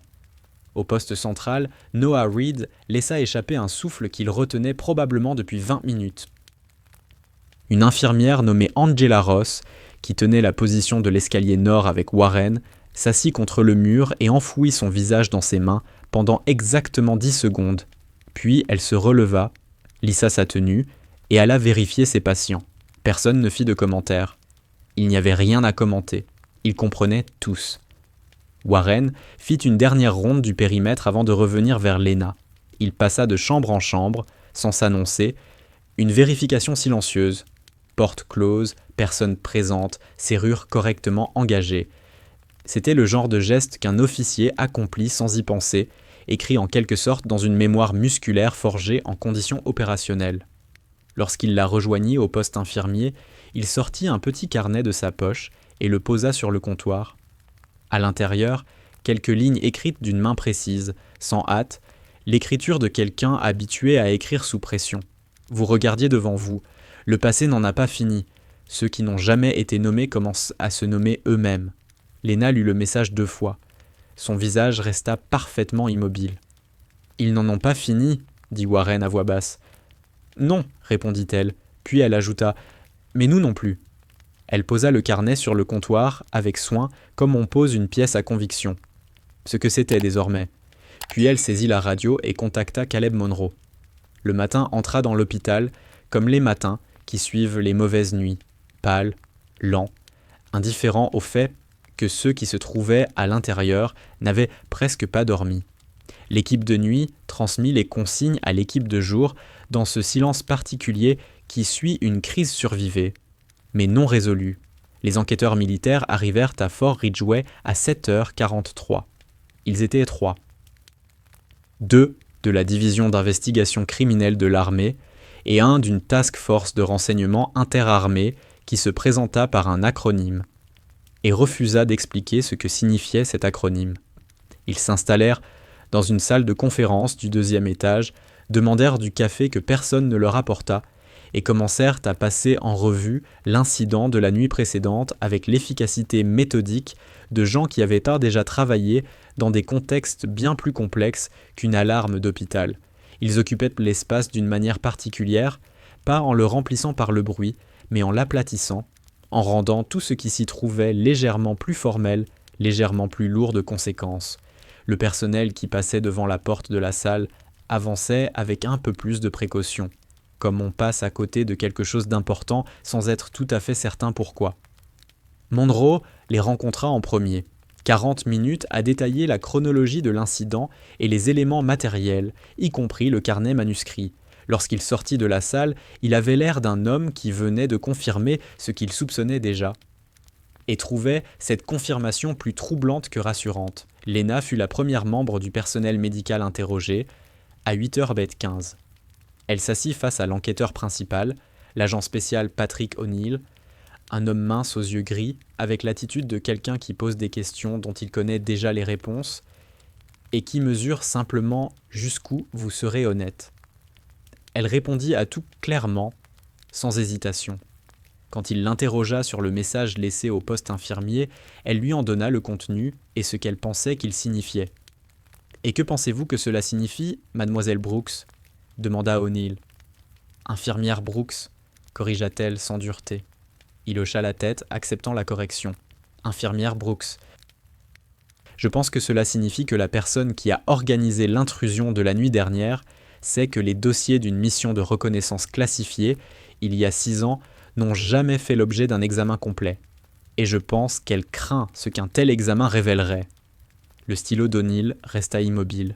« Et qu'est-ce que cela révélerait ? » « Vous devriez parler au colonel Warren pour les détails opérationnels, » répondit-elle. Puis elle ajouta « Mais je peux vous dire ce que contenait la lettre que mon père a envoyée avant de mourir. » Elle marqua une pause. Il servait dans cette unité. Il avait documenté une faille de sécurité avant que la mission ne s'effondre. Il pensait que la fuite était interne, pas un accident, pas un travail de renseignement ennemi, délibéré. O'Neill la regarda longuement. « Votre père était l'adjudant-chef Thomas Brooks. » « Oui. Ses effets personnels ont été classifiés et scellés avec le dossier de la mission. » « Oui. Ce qui explique pourquoi la lettre envoyée à son domicile n'apparaît dans aucun dossier officiel. » « Exactement. Elle est allée à ma mère, pas à l'armée. » Il nota quelque chose, lentement, avec intention. « Et vous avez ce courrier depuis combien de temps ? » 6 ans. Elle soutint son regard. J'attendais les bonnes circonstances pour le faire apparaître. O'Neill leva enfin les yeux de son carnet. Diriez-vous que les événements de la nuit dernière constituent les bonnes circonstances ? Demanda Patrick O'Neill. Lena soutint son regard sans ciller. Je dirais qu'il les dépasse largement. L'entretien du colonel Michael Warren suivit à 9h30. Il entra dans la salle de conférence sans escorte, trouva le lieu par lui-même, arriva avec 3 minutes d'avance, détail qu'O'Neill nota sans le commenter. Warren s'assit, regarda tour à tour les 3 enquêteurs et dit « Je veux que le dossier de mission scellé soit rouvert, en totalité. » tout ce qui a été caviardé, tout ce qui a été classifié au-delà de la nécessité opérationnelle. Je veux un examen par un panel indépendant. C'est une demande majeure, colonel, répondit O'Neill. C'est la bonne, dit Warren. Puis, sans hausser la voix, et je pense que vous le savez déjà, sinon vous ne seriez pas ici aussi vite. En milieu de matinée, la salle de conférence du 2e étage était devenue plus qu'un simple lieu d'interrogatoire. L'équipe d'O'Neill avait rassemblé tout ce qui était accessible du dossier de l'ancienne mission. Pas encore les parties classifiées, mais l'ossature administrative, et l'avait disposé sur la table à côté du rapport d'incident de la nuit précédente. Noah Reed, dont la période d'observation avait été prolongée par l'équipe médicale en attendant un dernier contrôle, ne se trouvait pas dans la salle. Il était dans le couloir, assis sur une chaise, un ordinateur portable en équilibre sur le genou, occupé à faire quelque chose que les enquêteurs ne lui avaient pas officiellement demandé, mais que personne ne lui avait non plus interdit de faire. Il recoupait des registres de personnel. Il avait commencé parce qu'il n'arrivait pas à dormir. La radio lui tournait encore dans la tête, et le souvenir de ses pas, ceux qu'il n'avait pas entendus, restait comme une écharde, et les paroles de Lena lui pesaient quelque part dans la poitrine, comme quelque chose d'inachevé. Il avait tiré des données publiques de listes d'unités, comparé nom et date, suivi des fils administratifs, comme il l'avait vu suivre un faisceau de symptômes chez un patient, sans chercher quelque chose de précis, mais en restant attentif à ce qui ne collait pas. À 11h22, il trouva quelque chose qui ne collait pas. Il frappa à la porte de la salle de conférence et attendit. O'Neill ouvrit. « Je suis le caporal Reed, » dit Noah. « J'étais dans le convoi avec le colonel Warren. J'ai quelque chose que vous devriez voir. » O'Neill l'observa un instant. Puis, il se recula et lui ouvrit la porte. Noah entra, posa son ordinateur sur la table et afficha ce qu'il avait trouvé. Une série d'enregistrements de mutations administratives datant de la période de la mission de reconnaissance. Un nom apparaissait 2 fois, à 2 endroits où il n'aurait jamais dû se trouver simultanément. Un poste de contractuel rattaché à un bureau de liaison du renseignement, dissous peu après l'échec de la mission. Puis, 18 mois plus tard, le même nom réapparaissait comme conseiller civil auprès d'une structure de commandement entièrement différente. Cette personne, dit Noah en pointant le nom à l'écran, est enregistrée comme étant en mission en Virginie pendant la semaine de l'opération. Il changea d'onglet. Mais ce second document montre un remboursement de frais pour un déplacement intérieur sur la même semaine. Il releva les yeux. Ce n'est pas une erreur administrative. Ce sont 2 récits différents pour la même personne, au même moment. La salle se tut. L'officier du renseignement de la task force conjointe se pencha en avant. Il étudia l'écran longuement, puis regarda O'Neill. O'Neill se tourna vers Noah. « Combien de temps vous a pris cette recherche ?»« Environ 4 heures, » répondit Noah. « Je ne cherchais pas ça précisément, je suivais juste ce qui ne s'additionnait pas. »« Asseyez-vous, caporal, » dit O'Neill. Warren fut reconduit dans la salle 20 minutes plus tard. Il regarda les données à l'écran, et quelque chose dans son expression se déplaça lentement, comme une plaque tectonique. Le visage d'un homme qui voit enfin apparaître une explication là où, pendant des années, il n'y avait eu que de la faute. « Victor Langston », dit-il en lisant le nom. O'Neill leva les yeux. « Vous connaissez ce nom ? » « C'était un agent de liaison du renseignement affecté à notre unité pendant la phase de planification, » répondit Warren, la voix maîtrisée, à peine. « C'est lui qui a fourni les évaluations qui ont guidé notre positionnement. Il nous a dit que la crête était dégagée. Il nous a dit que la fenêtre d'extraction était confirmée. » Il s'interrompit, inspira. « C'est lui qui nous a briefé la veille de l'opération. » Un silence dense s'installa. « Et après l'échec de la mission ?» demanda O'Neill. Il a déposé un rapport attribuant l'échec à des erreurs tactiques sur le terrain, répondit Warren d'une voix plate. Son rapport a façonné le récit officiel. Son analyse est devenue la base de la version scellée des événements. Il se laissa aller contre le dossier de sa chaise, regarda le plafond un instant, non pour y chercher quoi que ce soit, mais pour s'accorder une respiration avant de continuer. Il a écrit l'histoire, dit Warren, puis il s'en est éloigné. À midi, l'équipe d'O'Neill demanda officiellement l'accès au dossier de mission scellé. La requête remonta la chaîne avec un indicateur d'urgence que Patrick O'Neill apposa lui-même, signe qu'il en avait l'autorité et la détermination. Et pour la première fois depuis 6 ans, le seau commençait à se fissurer. Pendant qu'ils attendaient, Michael Warren demanda à parler à Lena. Elle le rejoignit dans le salon des familles du 2e étage, une petite pièce calme, au fauteuil légèrement plus confortable que le reste de l'hôpital. Ils s'assirent face à face, dans la lumière grise de la mi-journée.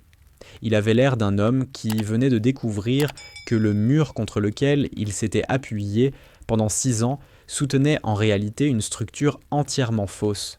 La culpabilité, le poids.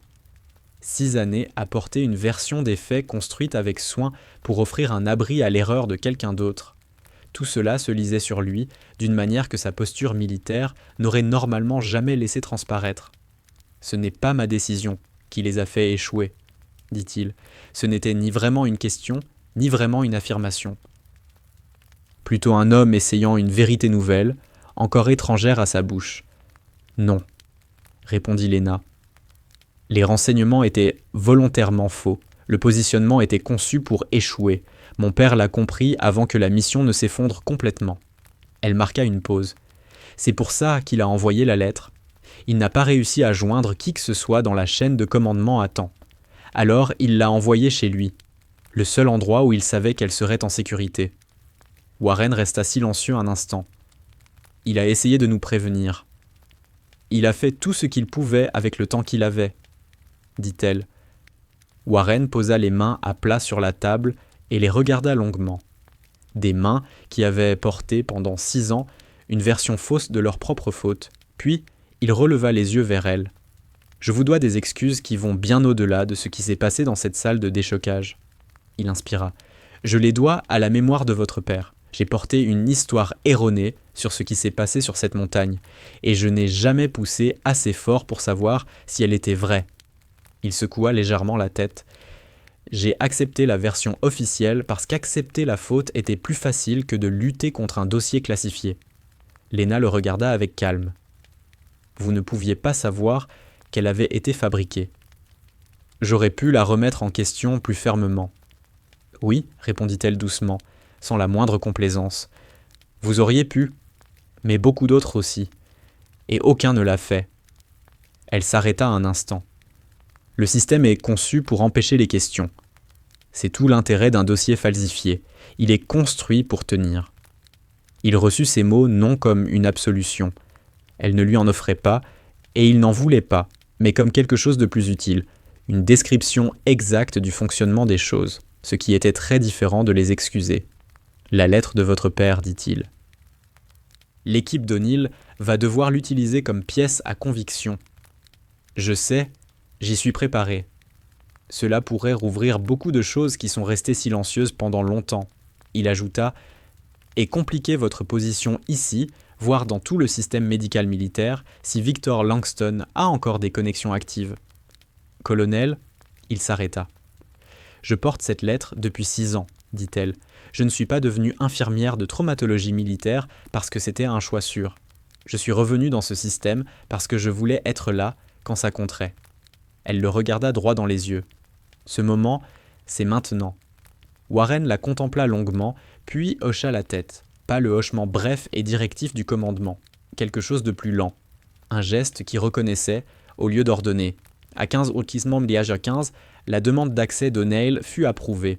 Le dossier scellé de la mission de reconnaissance était transféré pour examen via un canal sécurisé. Un panel indépendant était convoqué pour commencer l'évaluation dans les 48 heures. Quand O'Neill en informa Warren, il ajouta une information supplémentaire. Le nom de Victor Langston était apparu récemment dans des rapports de renseignement associés à un contractant de sécurité privé opérant dans la même zone géographique que celle de la mission originale, la même zone que celle qu'avait traversé le dernier convoi de Warren. Le timing du convoi, la tentative d'intrusion à l'hôpital, le ciblage de personnes liées à l'ancienne unité, tout prenait désormais une forme impossible à ignorer. Langston ne s'était pas contenté de couvrir ses traces 6 ans plus tôt. Il protégeait encore quelque chose d'actif. L'attaque contre l'hôpital n'était ni de la vengeance ni de la paranoïa. C'était du contrôle des dégâts. faire taire les dernières personnes capables de relier la fuite initiale à un nom. Warren resta seul dans le salon des familles après le départ d'O'Neill.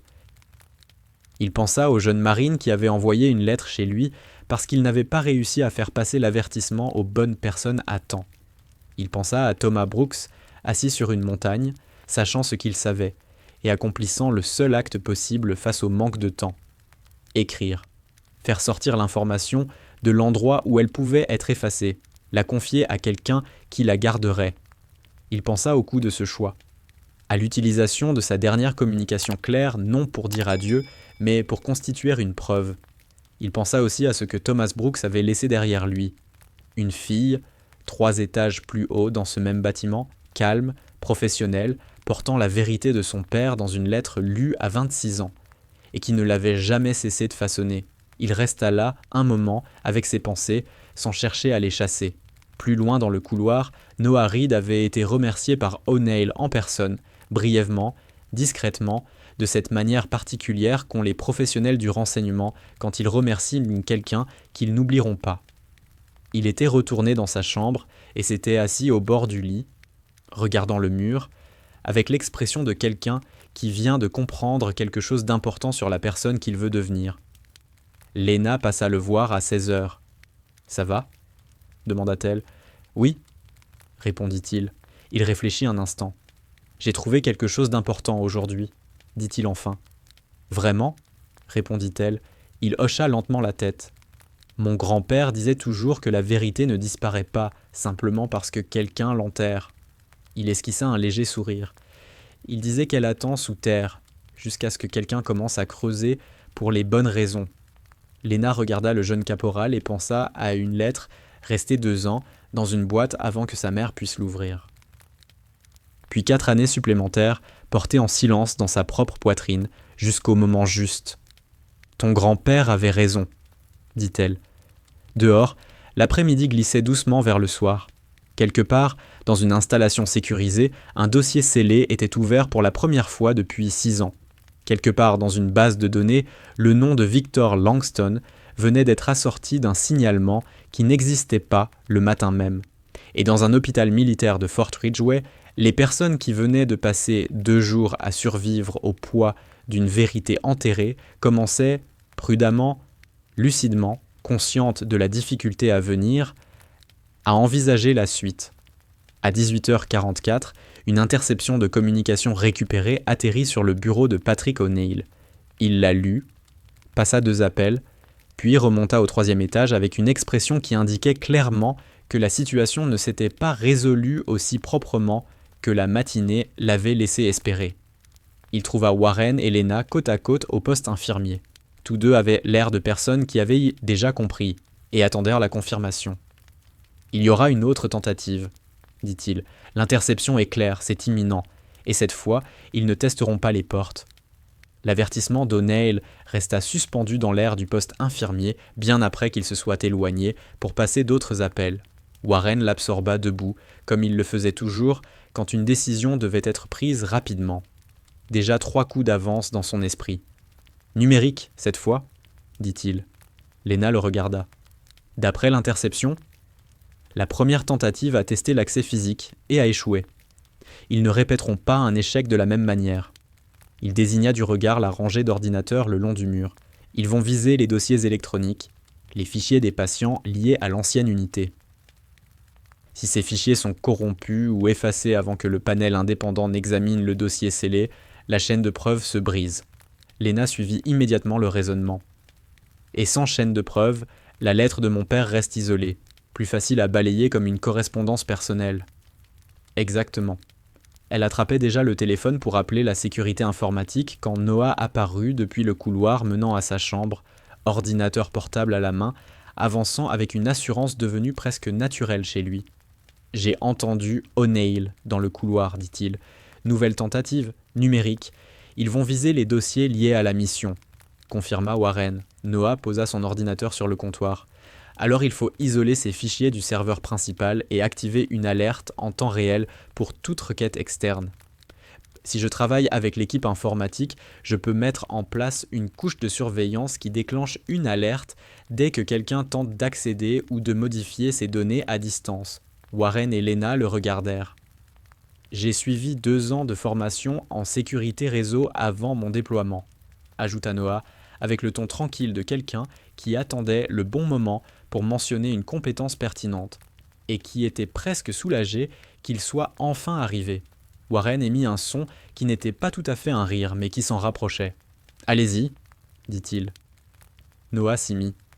Il passa l'heure et 40 minutes suivantes au poste infirmier avec le responsable de la sécurité informatique de l'hôpital, un homme discret et méthodique nommé Howard Bennett, qui n'avait manifestement jamais travaillé aux côtés d'un marine en uniforme et jetait régulièrement un coup d'œil inquiet à l'écharpe de Noah.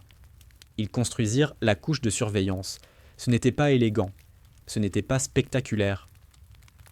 C'était ce genre de travail technique lent et minutieux qui ne fait pas de belles histoires, mais qui permet aux bonnes histoires d'exister.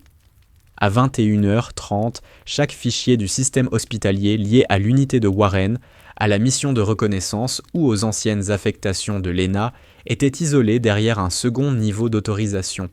À 22h14, l'alerte se déclencha.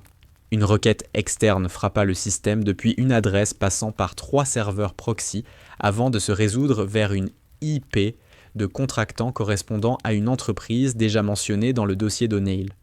La requête tenta d'extraire 4 dossiers patients précis et 2 fichiers administratifs du personnel. Elle n'obtint rien. « Les fichiers ont été déplacés », murmura Bennett, les yeux rivés à son écran. « Ils viennent d'essayer. »« Je sais », répondit Noah. Il était déjà en liaison avec O'Neill. Le traçage IP prit 11 minutes. Il remonta jusqu'à un cluster de serveurs enregistrés au nom d'une société de sécurité privée, la même liée à Victor Langston dans les interceptions précédentes. La localisation physique associée se trouvait à 40 minutes de Fort Ridgeway. O'Neill coordonna simultanément avec le commandement de la base et les forces de l'ordre local. Et, pour la première fois depuis longtemps, la vérité n'attendait plus sous terre. Elle avançait. L'équipe d'interpellation se déploya dans l'heure. Warren reçut la mise à jour à 23h45. Il se trouvait dans le salon des familles du 2e étage, le même espace calme où Lena et lui avaient parlé plus tôt dans l'après-midi, lorsque Patrick O'Neill entra et lui annonça que c'était terminé. Un contractant de l'hôpital nommé Robert Klein, qui avait fourni un accès interne au bâtiment lors de la première tentative d'intrusion, avait été placé en détention, ainsi que 2 individus interpellés sur le site des serveurs. Victor Langston, lui, avait été arrêté dans une résidence privée à 40 miles au nord de la base, alors qu'il tentait d'accéder à un système de communication secondaire au moment de l'arrivée des autorités. Warren resta silencieux un instant, intégrant l'information. « Il a essayé de fuir, » dit-il. « Pas assez vite, » répondit O'Neill. Après le départ de l'agent, Warren resta dans le salon. Pas parce qu'il avait encore besoin de réfléchir, la réflexion était terminée. Les décisions avaient été prises, le résultat était là. Il resta parce que le silence lui demandait autre chose, quelque chose qui n'avait rien à voir avec la stratégie, le commandement ou le prochain mouvement. Il lui demandait de reconnaître que c'était fini. Pas proprement, pas sans trace. 6 années d'un récit faux ne s'évaporaient pas en une soirée, et la détention de Langston ne faisait pas revenir 3 Marines tombés en montagne. Thomas Brooks était toujours mort. Les 2 autres aussi. Rien de ce qui s'était passé ces 4 derniers jours ne changeait cela, et Warren avait assez de lucidité pour ne pas se raconter d'histoire. Mais le poids qu'il portait, ce poids précis, écrasant, d'avoir cru avoir failli envers ces hommes, avait désormais un nom et une origine. Il appartenait à Langston, et au système qui avait laissé son récit s'imposer sans être interrogé. Il n'avait jamais vraiment appartenu à Warren, et un fardeau que l'on peut nommer correctement est fondamentalement différent de celui que l'on porte en se trompant sur sa nature pendant 6 ans. Lena le trouva là à minuit. Elle entra sans bruit et s'assit en face de lui, sans invitation, ce qui désormais faisait simplement partie de leur manière d'être. Elle le regarda comme elle l'avait toujours fait, sans atténuer ce qu'elle voyait, mais sans dureté non plus. « Langston est en détention, dit-elle. O'Neill me l'a confirmé, et le comité commence l'examen du dossier après-demain. » « Je sais. » Elle resta silencieuse un instant, puis ajouta « Mon père croyait en vous, je vous l'ai déjà dit. Mais je voulais que vous l'entendiez à nouveau maintenant que le bruit est retombé. Il pensait que vous étiez le genre de commandant qui revient, et il avait raison. » Warren la regarda. Il y avait dans son expression quelque chose de nouveau, ni l'épuisement à nu des derniers jours, ni la lourde culpabilité apparue quand la vérité avait commencé à émerger, quelque chose de plus calme, quelque chose qui ressemblait à la paix, prudente, encore fragile, mais bien réelle. « Merci, dit-il enfin, d'avoir porté tout cela assez longtemps pour l'amener jusqu'ici. » Elle hocha une fois la tête, un hochement qui referme une porte doucement plutôt que de la claquer, non parce que ce qu'il y a derrière n'a pas compté, mais parce que cela a été vu comme il fallait et peut désormais se reposer. Ils restèrent assis quelques minutes encore dans le salon silencieux, deux personnes ayant parcouru un très long chemin en très peu de temps, laissant la nuit être ce qu'elle était.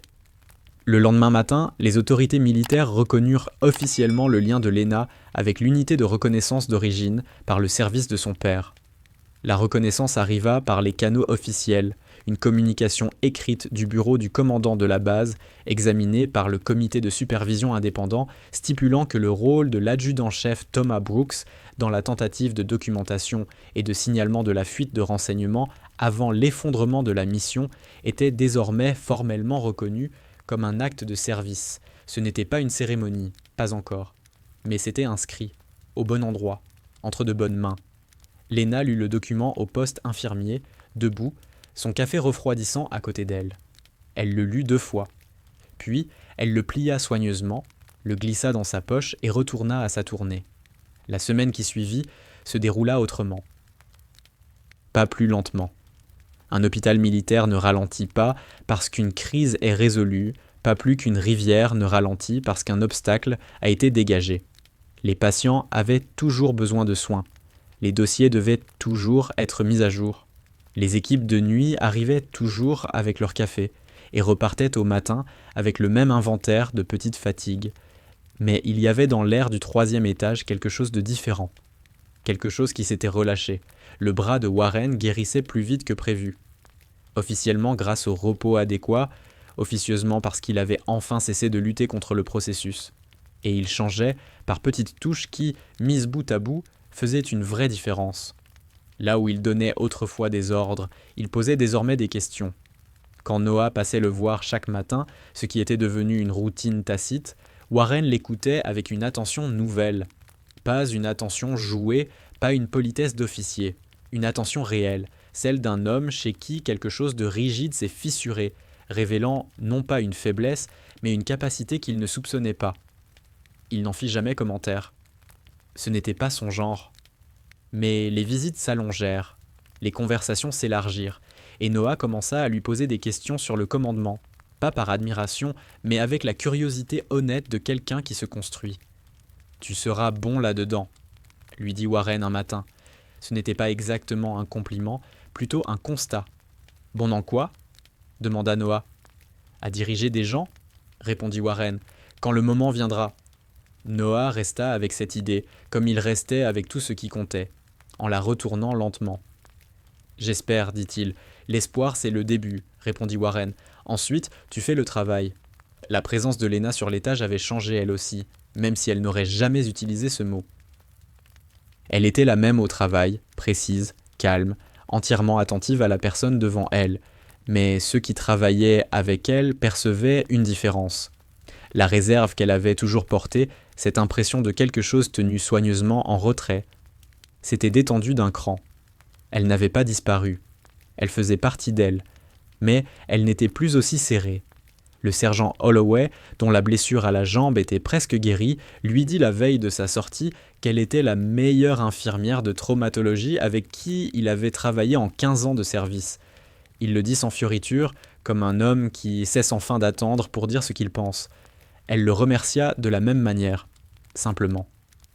La cérémonie commémorative eut lieu un jeudi, 10 jours après l'arrivée du convoi. Elle se tint dans une petite cour de l'hôpital, un espace réservé aux occasions formelles trop intimes pour la grande place d'armes. L'air de novembre était froid et clair, un froid qui aiguise plutôt qu'il n'émousse. Une quarantaine de personnes étaient en présentes. Des membres survivants de l'unité de reconnaissance originale, localisés et prévenus, leurs familles, du personnel hospitalier, des responsables de la base, des enquêteurs dont le travail avait rendu ce moment possible. Warren se tenait à l'avant, en uniforme de cérémonie. Son bras était encore soutenu par une attelle, mais sa posture n'en trahissait aucune gêne. Il avait rédigé son discours lui-même sur 3 soirées et avait décliné l'offre d'un aide de le relire. Il parla sans notes. Il évoqua la mission dans les limites de ce qui avait été officiellement déclassifié pour la cérémonie. Il parla des hommes qui y avaient servi dans cette unité, de la nature particulière de ceux qui accomplissent des tâches difficiles dans des lieux que personne ne reconnaîtra jamais publiquement.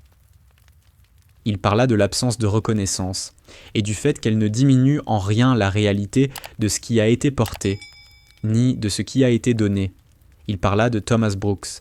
Il dit que l'adjudant-chef Brooks avait démontré, dans les dernières heures de sa vie, exactement le type d'intégrité que le corps exige dans ses meilleurs moments et protège trop rarement dans ses structures institutionnelles. Qu'il avait vu quelque chose d'anormal, qu'il l'avait documenté au péril de sa position et qu'il avait trouvé le moyen de faire sortir la vérité de l'endroit où elle aurait pu être enterrée. Il dit que les éléments ayant conduit à la réouverture du dossier de mission, à la mise au jour des responsabilités et à la reconnaissance formelle du service de l'unité avaient commencé par une lettre écrite sur une montagne, par un homme qui savait qu'elle devait exister. Quand Warren eut terminé, la cour resta silencieuse.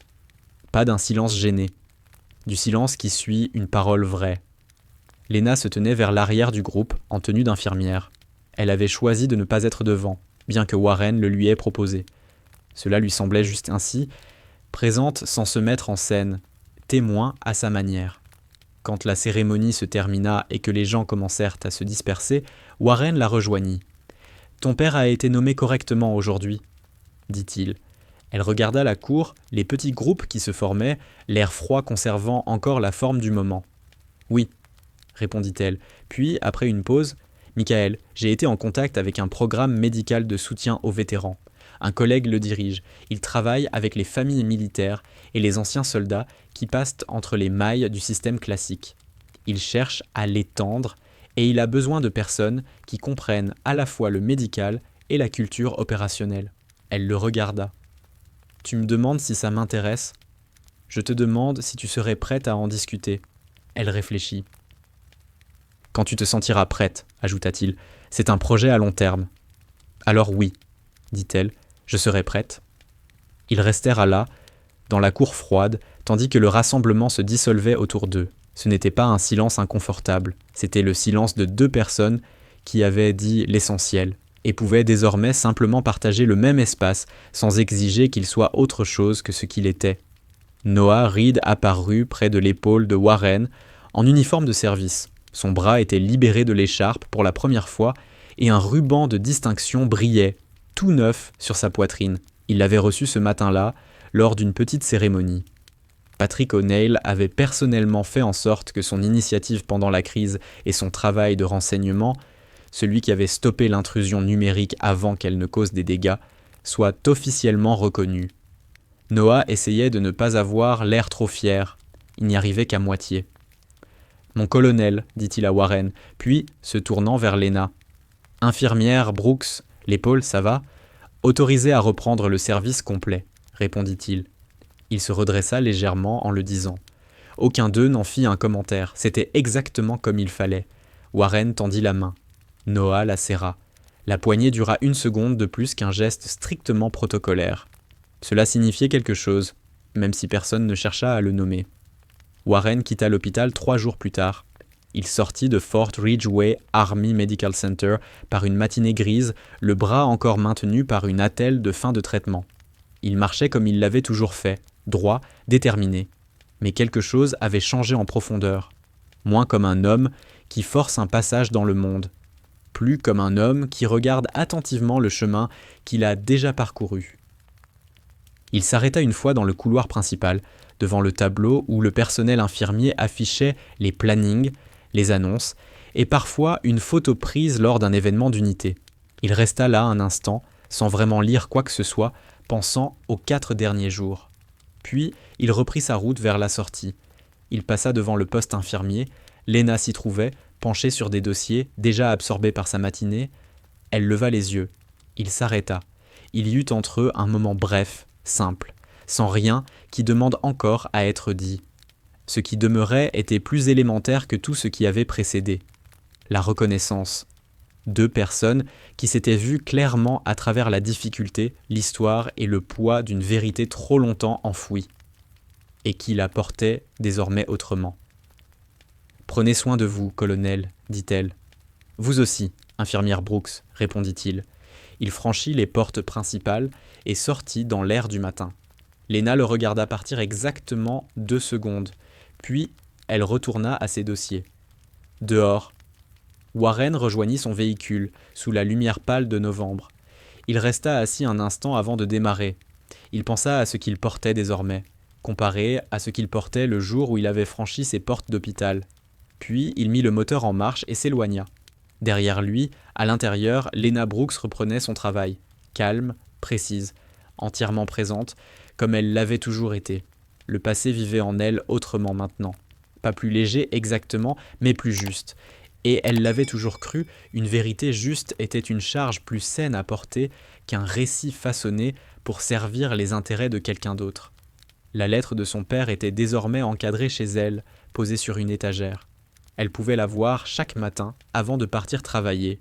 Elle l'avait regardée ce matin-là. Pas parce qu'elle avait besoin de se rappeler ce qu'elle disait, elle en connaissait chaque ligne par cœur, mais parce que la voir ainsi, encadrée, solide, permanente, dans un lieu qu'elle avait choisi, était une autre manière de la tenir. Ce n'était plus quelque chose qu'elle protégeait, c'était quelque chose qui avait accompli sa tâche et pouvait désormais simplement exister. Pas comme une blessure, comme un témoignage, comme la preuve qu'une vérité écrite, gardée en sécurité et révélée au bon moment peut survivre à ceux qui tentent de l'enterrer. C'était suffisant. C'était, en réalité, bien plus que suffisant. Combien de fois avons-nous écarté quelqu'un pour découvrir trop tard qu'il portait en lui ce qui aurait pu tout changer? Si cette histoire vous a touché, aimez-la, abonnez-vous et revenez. Il y en a toujours une autre qui mérite d'être entendue,